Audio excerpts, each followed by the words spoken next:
AITA for canceling our wedding after my fiancée questioned whether I deserved her. I'm Logan, 36, and 4 days before my wedding, I still had a folded seating chart sitting in my truck because my fiancée, Mara, changed her mind every few hours. I was the groom who had become the unofficial project manager of the wedding, the guy with the vendor passwords, payment reminders, and sticky notes shoved into every cup holder. I thought that was the worst part of getting married. Then Mara used our rehearsal dinner to announce I was still on trial.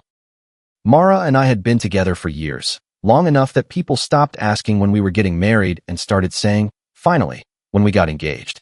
She was 34, sharp, funny, and the kind of woman who could walk into a room and make everyone notice. At first, I loved that about her. She had a confidence I didn't always have. She could charm a waiter, calm a tense dinner, and make a boring grocery run feel like a date. But during wedding planning, that confidence started changing shape. At first, it was small stuff. She would laugh and say, "You know you're lucky, right?" If I forgot to order the right kind of ribbon for the welcome baskets. If I asked why the floral quote went up again, she would say, "Most guys would kill to be in your position." If I pushed back on another last-minute change, she would put her hand on my cheek and say, "Don't get too comfortable. I still have options." The first time, I laughed. The second time, I looked at her a little longer. By the fifth or sixth time, I started pretending not to hear it. I told myself it was stress. Everyone says brides get stressed. Everyone says weddings turn normal people into weird versions of themselves. Mara cared about appearances, and this was the biggest event she had ever planned. I understood that. I didn't love it, but I understood it. I also knew I had my own flaws. I kept the peace too much.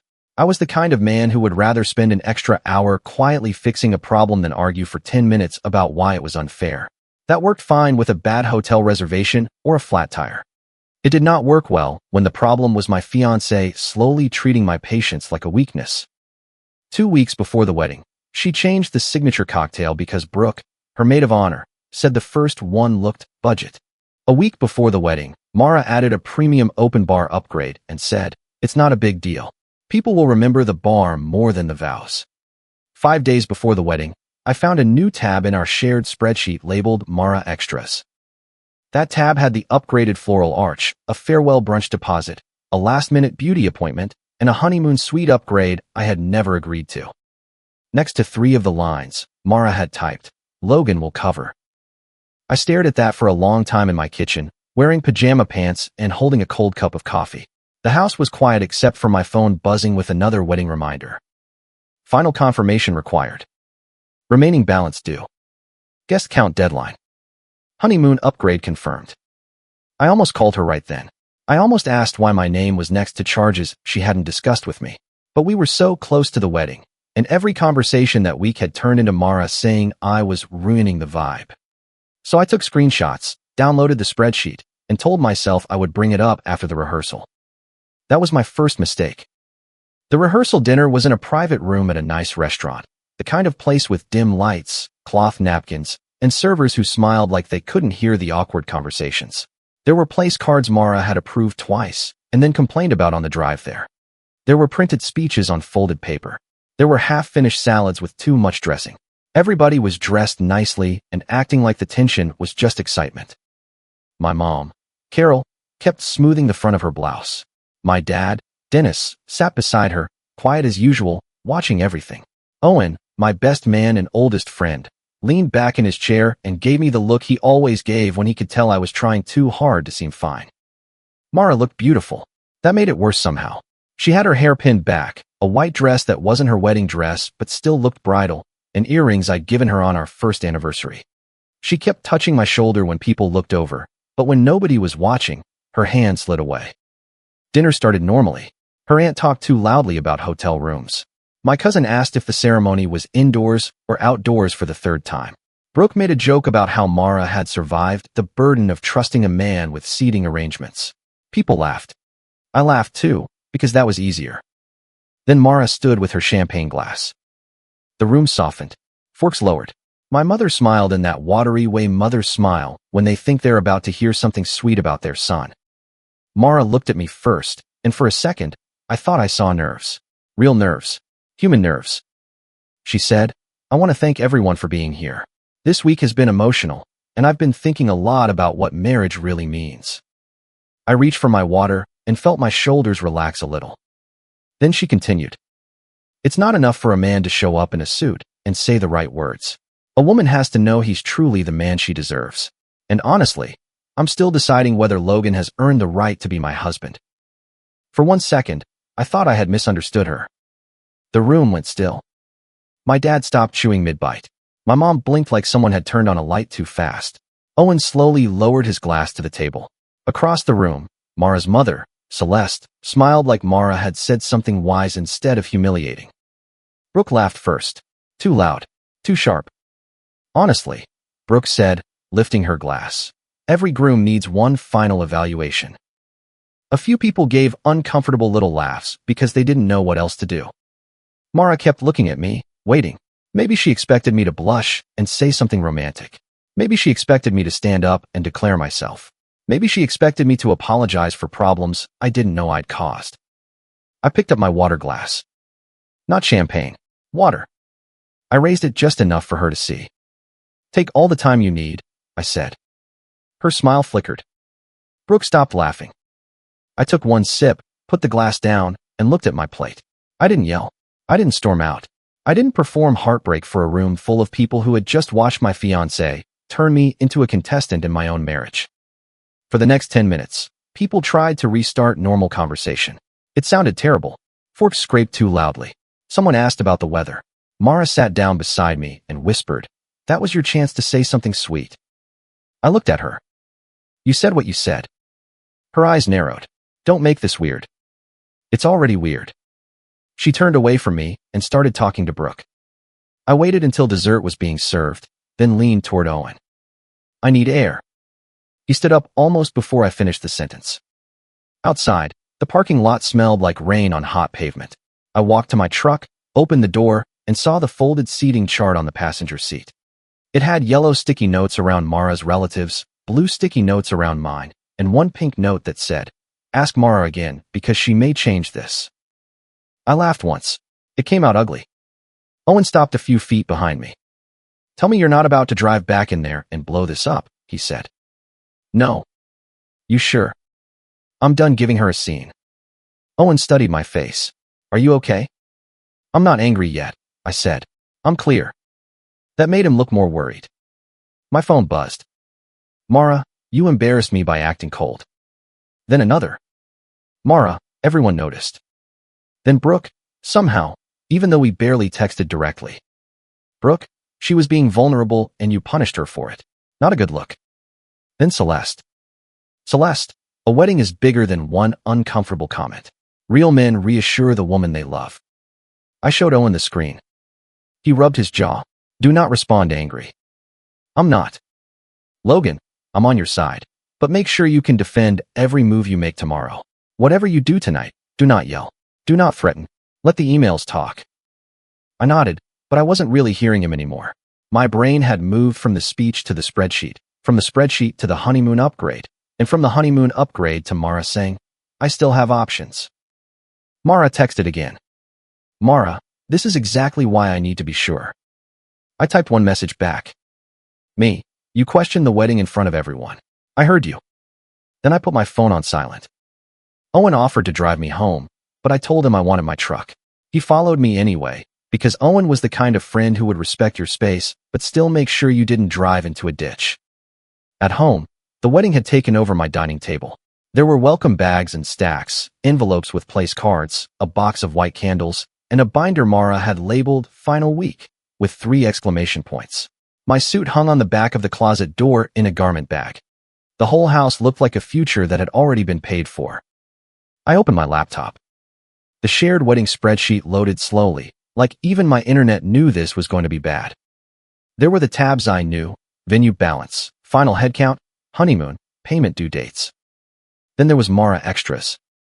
I clicked it again and looked at the edit history. Most of the changes had been made in the last 4 days. Mara's email. Brooke's email. Mara's email again. Premium bar package. Upgraded floral arch. Additional late-night snack station. Farewell brunch deposit. Honeymoon suite upgrade. Beauty appointment deposits. Next to some of the charges, Mara had written, "Logan will cover after rehearsal." After rehearsal, I sat back in my chair. My phone buzzed again. This time it was a bank alert. Pending debit authorization, wedding account. Then another. Transfer scheduled. I logged into the account. It was a joint wedding account we had opened specifically for wedding costs.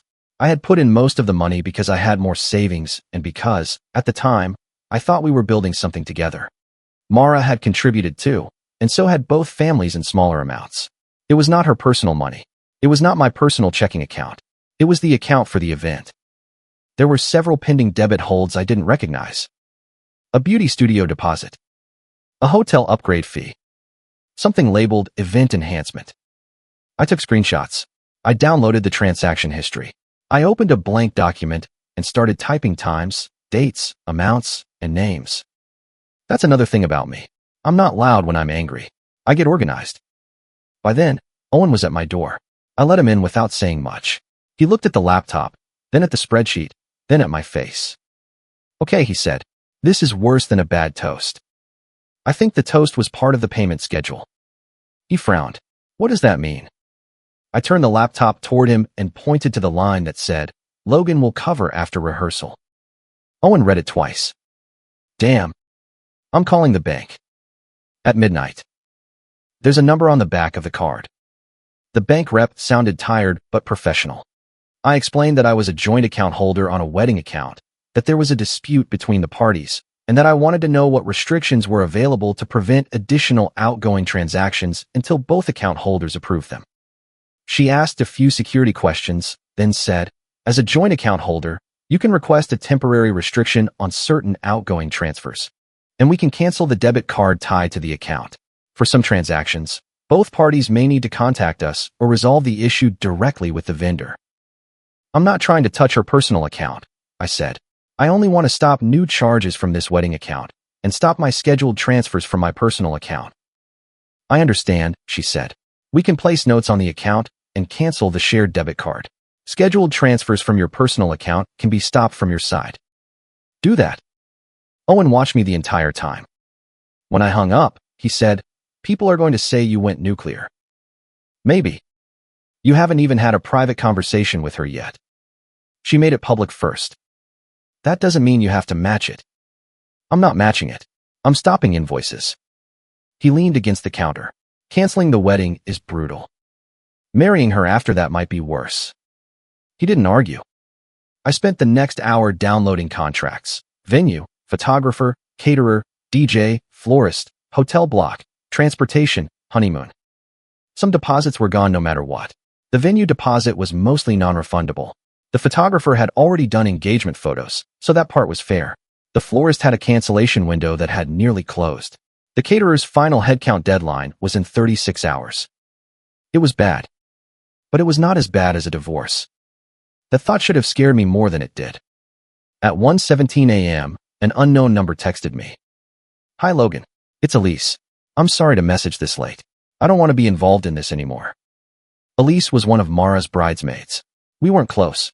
She had always been polite to me in the way people are polite to their friend's partner.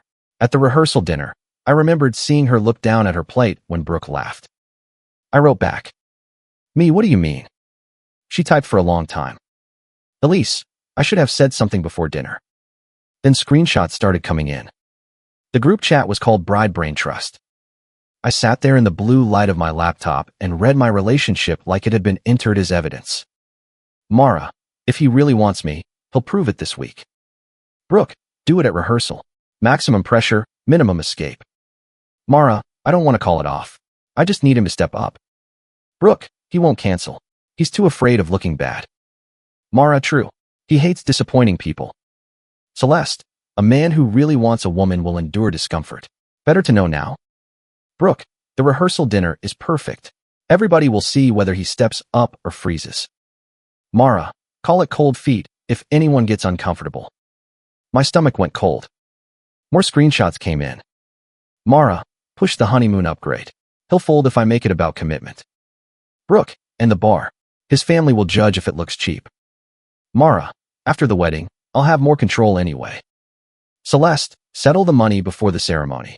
Once you're married, he'll relax, and you'll be stuck with his habits unless you establish expectations. Mara, I made the after-wedding money reset sheet. He needs guidance. Brooke, make him earn being trusted. Mara, he should be grateful I'm giving him the chance. I read that line 3 times. He should be grateful I'm giving him the chance. Owen came around the table and stood behind me. He didn't touch my shoulder. He just stood there and read.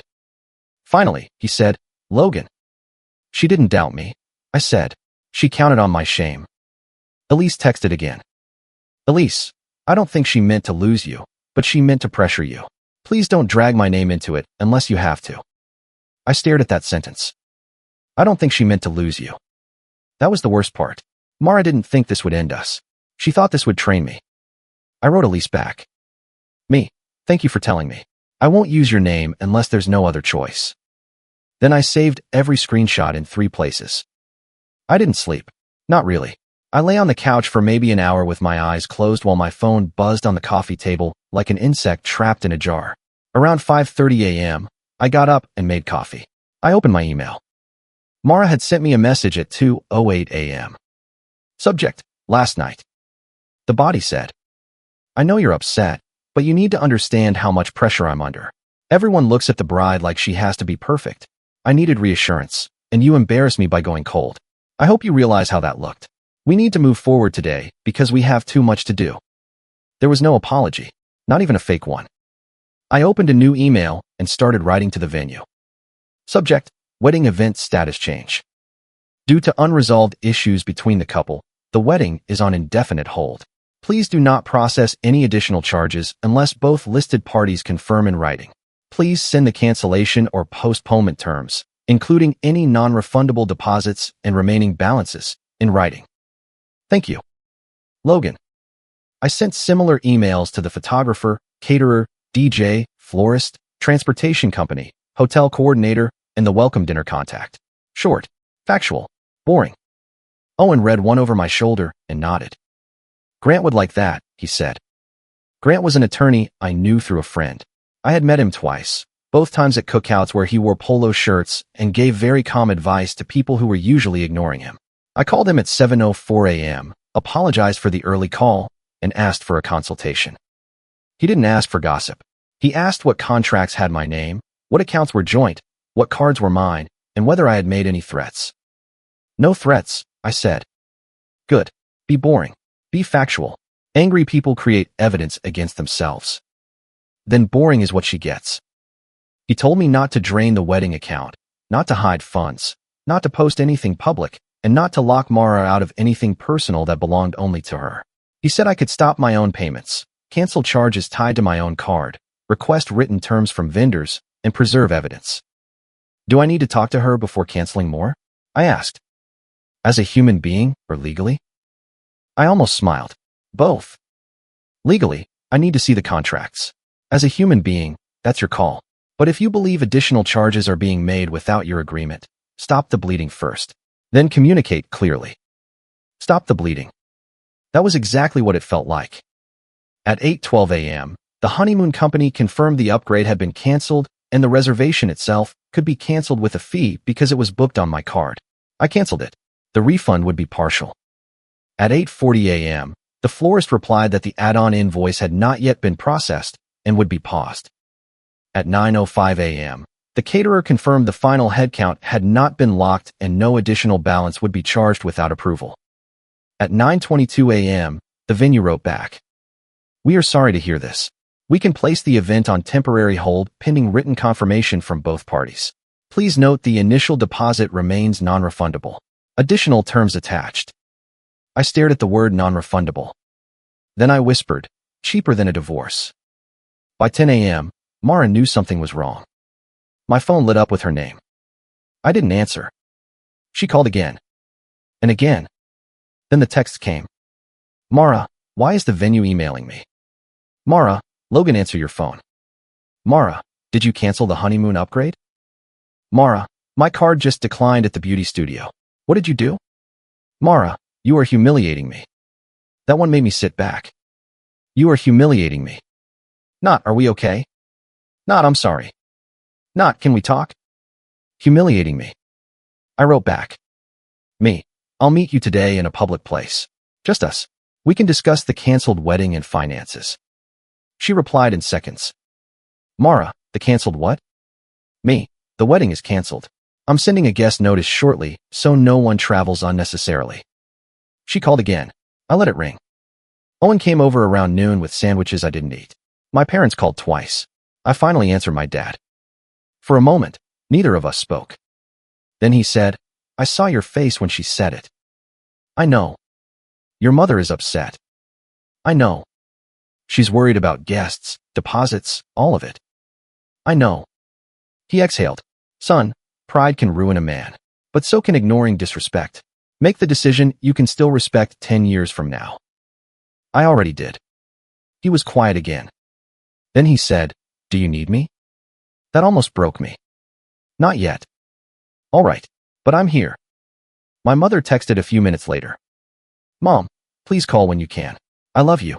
I don't understand everything, but I love you. That was my mother. Even when she was panicking, love came first. At 1:30 p.m., I updated the wedding website. I removed travel details and replaced the homepage with a short message. The wedding has been canceled. Please do not travel or make further arrangements. We apologize for the disruption. Then I sent the same message to the guest email list and family group chat. The wedding is canceled. Please do not travel or make further arrangements. I'm sorry for the disruption. I won't be discussing details publicly today. The family group chat exploded. Wait, what? We have hotel rooms. Logan, call your mother. Mara is crying. Someone explain. Is this a joke? Please stop texting until they talk. I muted it. It looked cold. I knew that. I knew people would say I should have waited. I knew some cousin who barely knew me would tell everyone I had lost my mind. I knew Mara's family would call me cruel. But nobody had been there at my kitchen table at 2 a.m. reading, He won't cancel. He hates disappointing people. Nobody had watched my name appear next to charges I didn't approve. Nobody else was being asked to stand at an altar in 4 days and promise a lifelong partnership to someone who had privately written, after the wedding, I'll have more control anyway. Mara finally agreed to meet at a coffee shop halfway between our places. I said just us. She said fine. She lied. When I walked in, Mara was at a table near the back with Brooke on one side and Celeste on the other. Mara's eyes were red, but her makeup was perfect. Brooke had her arms crossed like she was guarding a nightclub door. Celeste had a leather purse in her lap and the same calm, disappointed expression she used whenever she wanted someone to feel beneath her. Owen came in behind me and sat at a small table by the window, not close enough to intrude, close enough to witness. Mara saw him and scoffed. Really? You brought backup? I looked at Brooke and Celeste. You brought an audience again. Mara's mouth tightened. I brought people who actually care about me. Good, I said, setting my folder on the table. Then they can hear the same truth. Brooke rolled her eyes. This is so dramatic. I sat down. I agree. Mara leaned forward. Do you have any idea what you've done? My phone hasn't stopped. My aunt is asking if she should cancel her flight. The venue thinks we're unstable. My makeup artist said the card declined. You canceled our honeymoon. You made me look abandoned. You questioned whether I deserved to marry you in front of both our families. I was nervous. You rehearsed being nervous? Her eyes flicked away for half a second. Brooke jumped in. A secure man wouldn't be threatened by one question. I looked at her. A decent friend wouldn't write it for her. The table went quiet. Celeste adjusted her purse strap. Logan, a wedding is bigger than one uncomfortable comment. One uncomfortable comment didn't cancel the wedding. Mara laughed once, but it sounded forced. So what? You're punishing me for having feelings. No, I canceled it because you turned those feelings into a performance. She shook her head. You were supposed to prove I mattered. I spent years proving you mattered. Then why didn't you fight for me last night? Because you weren't asking me to fight for you. You were asking me to audition. Brooke leaned back with a sharp little smile. You're proving her point right now. I opened the folder. Mara froze. I placed the first page on the table. It was a screenshot of the Bride Brain Trust chat. Mara, if he really wants me, he'll prove it this week. Brooke's face changed before Mara's did. I placed the next page down. Brooke, do it at rehearsal. Maximum pressure, minimum escape. Celeste stopped moving. Mara stared at the paper and swallowed. Where did you get that? She asked. That's what you're worried about. Brooke reached for the page. I put my hand on it and slid it back toward myself. These are copies. Brooke snapped. It was girl talk. Logan, don't be dramatic. I put down another screenshot. Mara, push the honeymoon upgrade. He'll fold if I make it about commitment. Then another. Mara, after the wedding, I'll have more control anyway. Then another. Celeste, settle the money before the ceremony. The coffee shop noise seemed to fade around us. Somewhere behind me, a milk steamer hissed. Someone laughed at another table. Normal life kept happening while mine folded in half. I tapped the page once. Cold feet is fear. This was a plan. Mara's voice got quieter. You're taking it out of context. Then explain why my bank account was part of the joke. Celeste lifted her chin. A gentleman would not embarrass a bride for days before her ceremony. A gentleman also doesn't have to finance his own humiliation.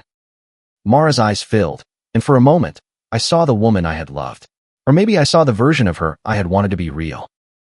I didn't think you'd actually leave, she said. That hit harder than any insult. I know. I just needed to know you'd fight for me. You confused fighting for you with letting you humiliate me. Brooke threw up her hands. This is insane. Women are allowed to have standards. Yes, I said, and men are allowed to have limits. Mara wiped under one eye. So that's it. Years together, and you cancel everything overnight. You asked for time to decide if I was worth marrying. I decided I'm not marrying someone who needed an audience to say that. Nobody spoke. Mara looked down at the screenshots. Brooke got in my head. I looked at Brooke, then back at Mara. Did Brooke make the spreadsheet? Mara said nothing. Did Brooke write after the wedding, I'll have more control anyway? Nothing. Did Brooke put Logan will cover next to charges we never discussed? Her mouth trembled. I was scared. I believed that. She looked up quickly, like she had found an opening. I continued, but being scared doesn't give you the right to use shame as leverage. Celeste stood. This conversation is cruel. No, I said. The cruel part was last night. This is the receipt. Mara started crying then. Not loud, just silent tears, which was worse because it made me want to comfort her by reflex. My hands twitched under the table. For years, if Mara cried, I softened. I apologized even when I wasn't sure what I'd done. I fixed the problem. I carried the emotional furniture until the room looked good again. This time, I stayed still. I'm not touching your personal money, I said. I'm stopping mine from being used against me. The wedding account is restricted, the shared debit card is canceled, and further vendor charges require written approval. We'll divide what's left according to documented contributions as cleanly as possible. You sound like a lawyer, she whispered. I talked to one. Her face hardened. Of course you did. You planned a financial pressure test 4 days before our wedding. Yes, Mara. I called a lawyer. Brooke muttered. Unbelievable. I gathered the papers back into the folder. Mara grabbed my wrist. Not hard, just enough to stop me. Logan, please, don't do this. I looked down at her hand, then at her face. The wedding is already canceled. You can fix it. I know. Then fix it. I don't want to. That was the first time her expression truly broke. I stood up. Brooke started talking, something about insecurity and emotional safety and how I had made Mara prove my point. I didn't answer. Celeste said my name in that warning tone parents use on children who aren't theirs. I didn't answer that either. Owen stood when I did. Outside, I took one breath and almost doubled over. Owen put a hand between my shoulder blades. You held it together, he said. I feel like I'm going to throw up. That counts as together. My phone started buzzing again before I got to the truck. Mara had posted in the family group chat. Mara, Logan canceled everything without even talking to me. I'm devastated. I had normal doubts before the wedding and he abandoned me. Brooke added. Brooke, please give Mara space. She is being punished for vulnerability. I stood in the parking lot and read those messages while my thumb hovered over the screen. This was the moment I almost became the person they wanted me to be. I almost dumped every screenshot into the full guest chat. I almost wrote, here's your vulnerability, and let everyone watch the fire spread. But Grant's voice was in my head. Be boring. Be factual. So I sent a message only to both immediate families. I'm not asking anyone to hate Mara. I'm asking you not to accept a lie about why this ended. Attached are the rehearsal dinner quote, the vendor timeline, screenshots relevant to the financial pressure, and bank alerts. I won't discuss this publicly beyond correcting false claims. I attached a small packet. Not every ugly message. Not every insult. Only enough to show the pattern. Then I put the phone down. My mother called first. She was crying. "Logan," she said. "I didn't know." "I know." I thought she was just stressed. I kept telling myself she was stressed. "Me too. Your father wants to talk." There was shuffling, then my dad's voice. "I wish I'd said something when she laughed," he said. "You didn't know." "I knew enough to be uncomfortable." "That's not your fault." He sighed. "Maybe not, but I'm sorry." That made my throat close. "Thanks, Dad." After that, the messages split exactly the way I expected. One of my cousins wrote, "You dodged a bullet." Another wrote, "You should have talked before canceling." That was cold. Mara's uncle texted me privately, "I don't agree with how you did it, but I understand why." A bridesmaid I barely knew left the bridal party group chat and sent me a thumbs up emoji, which somehow felt both supportive and ridiculous. Elise texted, "I'm sorry. I should have warned you sooner." I wrote back, "You told me before I signed a marriage license. That matters." She replied, "Please don't tell Mara it was me unless you have to." I didn't. By evening, Mara's public version was already failing. Not because everyone loved me. They didn't. Not because everyone agreed with me. They didn't. It failed because too many people had heard the rehearsal dinner speech with their own ears. Too many had seen Brooke laugh. Too many had now seen just enough of the screenshots to know normal doubts was not the whole story. Celeste called me around 7. I almost didn't answer. Then I did, mostly because I wanted a record that I had not avoided communication. She didn't say hello. "You need to be a gentleman and absorb the embarrassment," she said. I stood in my kitchen, looking at a stack of welcome bags that still had tiny tags with Mara's chosen font. "No." "Excuse me." "No. This is humiliating for my daughter." "Your daughter humiliated me first with your encouragement." She was afraid. She was strategic. You are throwing away a future over a mistake. I'm refusing to enter a legal marriage with someone who tried to control me before the vows. Celeste's voice sharpened.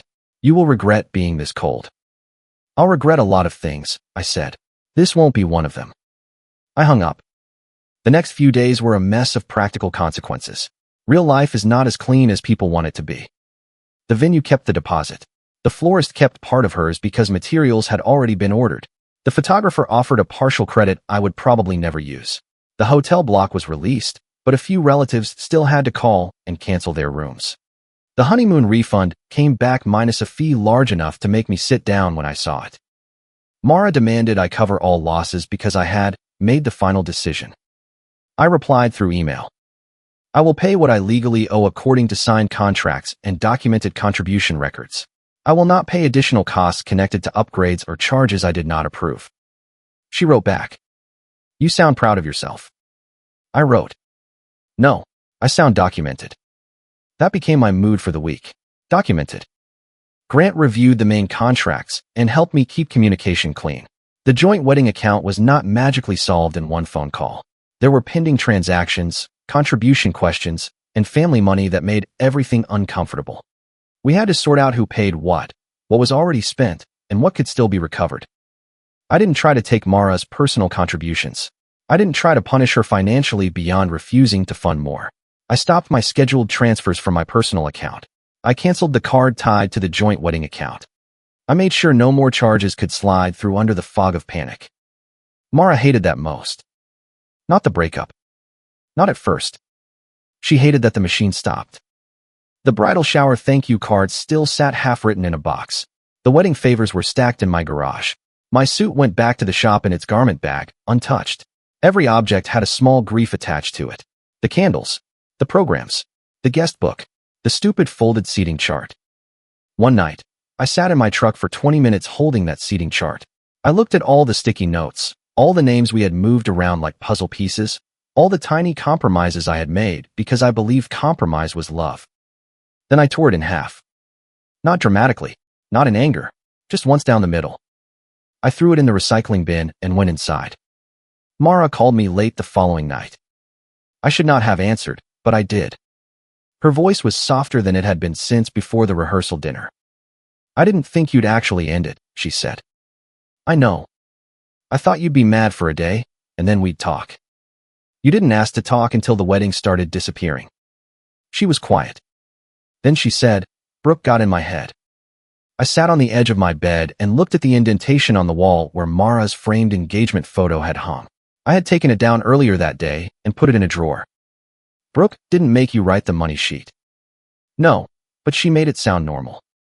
Your mother too? Mara inhaled sharply. My mom just wants me protected. Protected from what? From being powerless. You were about to marry me, not go to war with me. I know that. I don't think you do. She started crying again. I closed my eyes. I loved you, she said. I loved you too. Then how can you be so cold? That question sat between us for a long time. Finally, I said, this isn't cold. This is what it looks like when I stop abandoning myself to keep you warm. She made a small sound, like I had slapped her. I hadn't meant it that way, but I also didn't take it back. I was scared, she whispered. I know. I wanted to know you'd choose me. I had already chosen you. You didn't fight. I fought every week with invoices, guest lists, family drama, late-night errands, and changes you made without asking me. I fought by showing up. You just didn't call it fighting because I wasn't bleeding in public. She didn't answer. I heard her breathing. I remembered waking up next to her on lazy Sundays. I remembered the night I proposed and how she covered her mouth with both hands before saying yes. I remembered every good thing, which is the cruel part of ending something bad. The good things don't vanish just because the ending makes sense. Then Mara said, can we meet without everyone else? We already did the last conversation. That wasn't a conversation. You brought evidence. You brought Brooke and your mother. Silence. I don't know how to fix this, she said. You can't fix it by trying to get the wedding back. What if I apologize? Then apologize because you understand what you did, not because consequences showed up. She cried harder then, and I almost folded. I almost said we could talk later. I almost created a door where there shouldn't be one. Instead, I said, I hope someday you find someone you don't feel the need to test in front of a room. I'm done auditioning. Her voice went flat. So that's your final answer? Yes. You embarrassed me forever, Logan. No, I stopped covering for how you embarrassed both of us. She hung up. That was the last real conversation we had. The ring became its own argument for a while. Mara said it was hers because I had given it to her. Grant told me engagement ring rules vary, and the cleanest route was to handle it through proper channels instead of turning it into another emotional fight. Mara eventually returned it through a family member after her mother accused me of wanting to strip her of every symbol. I didn't respond to that. I put the ring box in a drawer and later sold it for less than I paid. Of course I did. That seemed to be the theme. Everything cost something. The canceled wedding cost deposits. The canceled honeymoon cost fees. The end of the relationship cost friends who didn't want to pick sides and picked silence instead. It cost me sleep. It cost my parents embarrassment. It cost Mara a public image she had cared about more than she admitted. It cost Brooke her reputation with a few people who had thought her girl power speeches were harmless until they saw them attached to bank alerts. It cost Celeste the ability to pretend she had just been a protective mother. But the strangest cost was the future I had to grieve, even though I was the one who ended it. For weeks, I would remember something random and stupid. The song Mara wanted for our first dance.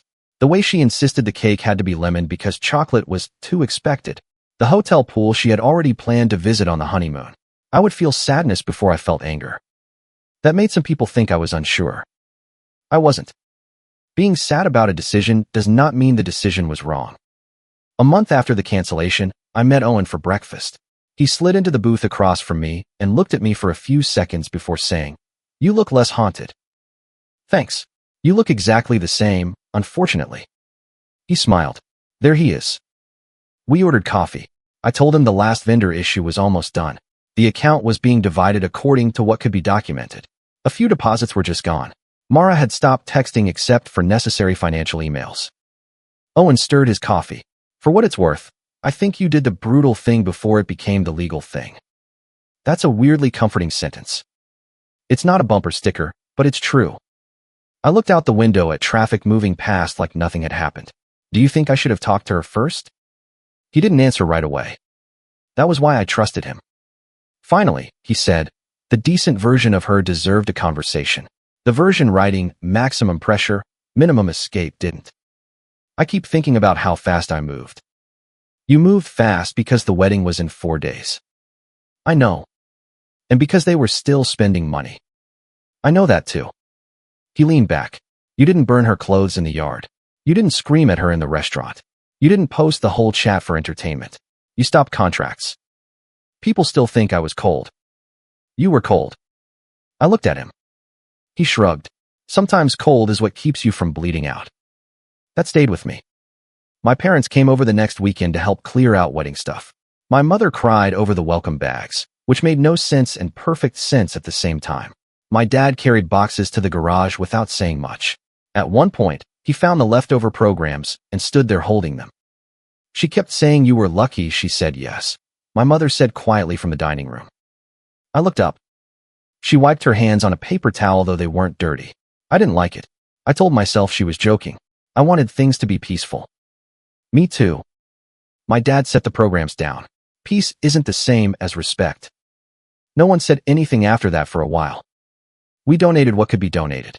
We tossed what had our names printed together. We stored a few things that belonged to Mara until her cousin picked them up. The house slowly stopped looking like a wedding had died in it. One afternoon, I found the folded copy of Mara's after wedding money reset spreadsheet in my folder. I had printed it with everything else. There were categories for spending review, household approval, personal purchases, and Logan accountability. At the bottom, in Mara's neat notes, she had written, discuss after honeymoon once he feels secure. I sat with that line longer than I should have. Once he feels secure. Not once we feel secure. Not once we're married and settled. He. Like my security was a tool. Like love was a doorway she could wait behind until I stepped through, and then she could lock it from the other side. I shredded that page. 2 months later, I ran into Elise at a grocery store. She looked like she wanted to disappear into the cereal aisle. I told her she didn't have to avoid me. She said, Mara knows it was probably me. I'm sorry. I deserved some of that. No, I said. You were late. You weren't wrong. She nodded, her eyes shiny.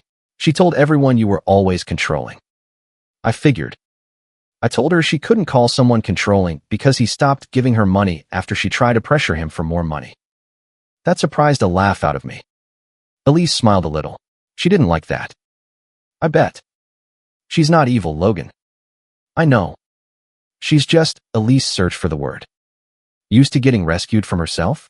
I said. Elise looked down. Maybe. That was probably the fairest description anyone gave me. Mara was not a cartoon villain. She was scared. She was proud. She was influenced by people who treated pressure like romance and control like safety. She wanted to feel chosen so badly that she turned choosing her into a public exam. She wanted security so badly that she tried to build it out of my humiliation. I can understand that now. I still wouldn't marry it. The final account settlement took longer than the relationship's final conversation. That's how adult disasters work. The emotions explode first. The paperwork limps behind. In the end, we both lost money. Some vendors kept deposits. Some balances were avoided. The account was divided as fairly as documentation allowed. Her family remained furious. Mine remained hurt. Brooke eventually claimed Mara had misunderstood her advice, which was funny considering she had typed maximum pressure, minimum escape with her own thumbs. Celeste sent one final email calling me ungentlemanly. I archived it without replying. Mara sent one final message months later. Mara, I hope you know you didn't just cancel a wedding. You destroyed how I see love. I stared at it for a long time. Then I replied, I hope someday love feels safe enough to you that you don't have to test it by hurting someone. She didn't answer. I didn't need her to. The wedding never happened. The engagement ended. The shared finances were untangled. The ring was gone. The honeymoon stayed canceled. The guest list became just another deleted file on my laptop.